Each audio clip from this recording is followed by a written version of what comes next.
അങ്ങനെ ആഘോഷമായ കാഴ്ചകൾക്ക് ശേഷം, കാഴ്ചയുടെ പൂരത്തിന് ശേഷം ഞങ്ങൾ രാജീവ് ഗാന്ധി ഇൻ്റർനാഷണൽ എയർപോർട്ട് ഹൈദരാബാദിൽ നിന്ന് തിരിച്ചു പോരുകയാണ്. ഇനി അതിൻ്റെ കുറച്ച് കാഴ്ചകൾ കാണാം.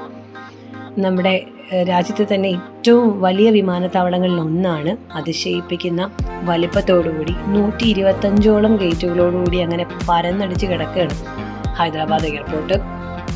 ഈ ഗേറ്റുകളുടെ എണ്ണം കൂടുതലുള്ളതുകൊണ്ട് തന്നെ ഡയറക്റ്റ് ആയിട്ടുള്ള ഫ്ലൈറ്റുകൾ പലതും നമുക്ക് ഇവിടുന്ന് കിട്ടും. അതായത് നമുക്കിപ്പോൾ ഡയറക്റ്റ്ലി USA പോകാൻ അല്ലെങ്കിൽ യൂറോപ്യൻ കൺട്രീസിലേക്ക് പോകാനൊക്കെ നമുക്ക് നമ്മുടെ കൊച്ചി ഇൻ്റർനാഷണൽ എയർപോർട്ടിൽ നിന്ന് ഫ്ലൈറ്റ് ഉണ്ടായി എന്ന് വരില്ല എല്ലായ്പ്പോഴും. പക്ഷേ നമ്മൾ ഹൈദരാബാദ് വരികയാണെന്നുണ്ടെങ്കിൽ അവിടുന്ന് കണക്ഷൻ പിടിച്ച് നമുക്ക് ഇവിടേക്കുള്ള ഏത് രാജ്യങ്ങളിലേക്കും ഡയറക്റ്റ് ആയിട്ടുള്ള ഫ്ലൈറ്റുകൾ അവൈലബിൾ ആണ്.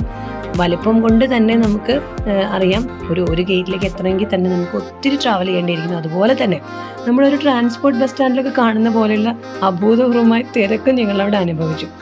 ഇത് ഞങ്ങളുടെ 4ാമത്തെ ഗേറ്റിന് മുൻപിൽ ഞങ്ങളുടെ ഫ്ലൈറ്റ് കാത്ത് ഞങ്ങൾ ഇരിക്കുകയാണ്. ഇൻഡിഗോയുടെ ഫ്ലൈറ്റിലാണ് ഞങ്ങൾ തിരിച്ചു പോകുന്നത്. ഞങ്ങളുടെ ഫ്ലൈറ്റ് അവിടെ വന്ന് കിടക്കുന്നു. സമയത്തിനകത്ത് തന്നെ അവിടെ വന്ന് കിടക്കുന്നതായിട്ട് നമുക്ക് കാണാം.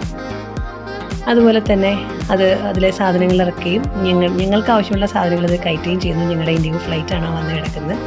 അങ്ങനെ ഞങ്ങൾ സന്തോഷത്തോടു കൂടി ഇൻഡിഗോ ഫ്ലൈറ്റിൽ തിരിച്ച് നാട്ടിലേക്ക്.